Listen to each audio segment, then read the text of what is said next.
దేశంలో మరోసారి మోడీ ప్రధాని కావడం ఖాయమన్నారు డీకే అరుణ. ఇండియా కూటమి రాహుల్ గాంధీని ప్రధాని అభ్యర్థిగా గుర్తించడం లేదన్నారు.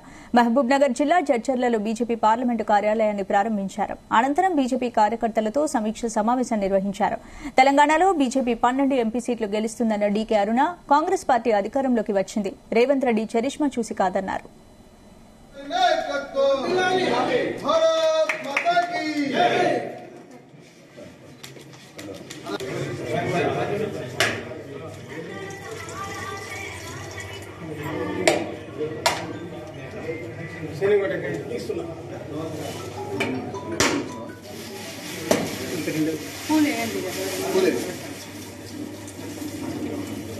మండల పార్టీ ప్రెసిడెంట్ అంతా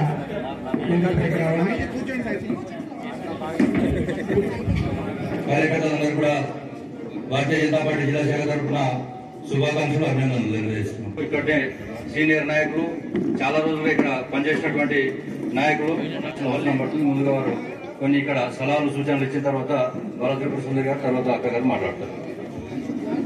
రేవంత్ రెడ్డిని చూసి ఓటేసిందా మా మొత్తం తెలంగాణలో? ఇప్పుడు నరేంద్ర మోదీని చూసి ఓటేస్తున్నారు. మొత్తం నాయకత్వం అట్లాంటిది. రేవంత్ రెడ్డిని చూసి తెలంగాణ వాళ్ళందరూ ఓట్లేయలేదు, వాళ్ళ నాయకులను చూసి ఓట్లేయలేదు. కేసీఆర్ మీద వ్యతిరేకతతోనే ఓటేసిండ్రు. కాంగ్రెస్ పార్టీ అధికారంలోకి వచ్చింది. వీళ్ళ అహంకారంతోనే విర్రవిగి ఇట్లాంటి మాటలు మాట్లాడితే బోర్ల బొక్కల పడుతుంది. మళ్ళీ కేసీఆర్ పతే వీళ్ళకు కూడా పడుతుంది.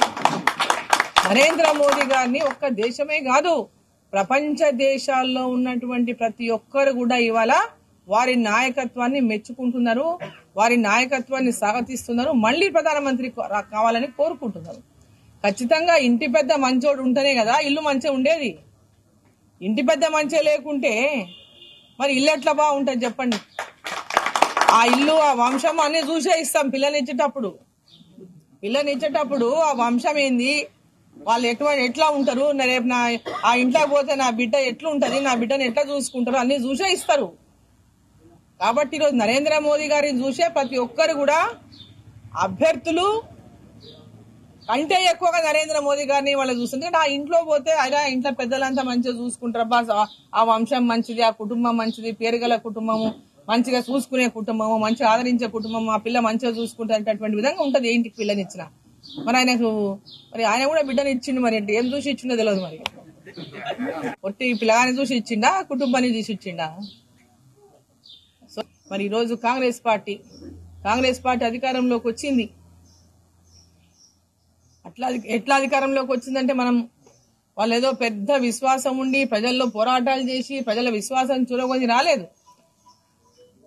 భారతీయ జనతా పార్టీ పెద్ద ఎత్తున ప్రజల పక్షాన్ని నిలబడి పోరాటాలు చేసింది. బీఆర్ఎస్ పార్టీకి వ్యతిరేకంగా వారు చేస్తున్నటువంటి అవినీతి కార్యకలాపాల మీద, ఈ రాష్ట్రంలో కొనసాగిస్తున్నటువంటి కక్ష సాధింపుల పైన, ఇచ్చిన హామీలు నెరవేర్చకపోవడం పైన, ప్రాజెక్టుల పేర్ల మీద దోపిడీ పైన, భూదందాల పైన, అన్నిటిపైన అనేక పోరాటాలు చేసి ఉద్యోగస్తులకు ఇచ్చినటువంటి మాటలు నిలబెట్టుకోకపోవడం, నిరుద్యోగులకు ఇచ్చినటువంటి మాటలు నిలబెట్టుకోకపోవడం, మహిళలకు ఇచ్చిన మాటలు నిలబెట్టుకోకపోవడం, పేదవారికి ఇచ్చిన మాట నిలబెట్టుకోకపోవడం, దళితులకు ఇచ్చిన మాట నిలబెట్టుకోకపోవడం, ఇట్లా అనేక హామీలు ఇచ్చి ఈరోజు ప్రజలని మోసం చేసినటువంటి బీఆర్ఎస్ పార్టీ మీద అనేక పోరాటాలు చేసింది భారతీయ జనతా పార్టీ. పెద్ద ఎత్తున ఈ యొక్క భారతీయ జనతా పార్టీ అప్పుడున్న ప్రభుత్వం బీఆర్ఎస్ పార్టీ పైన పెద్ద ఎత్తున వ్యతిరేకతను ప్రభుత్వం ప్రజల లోపల తీసుకురాగలిగింది.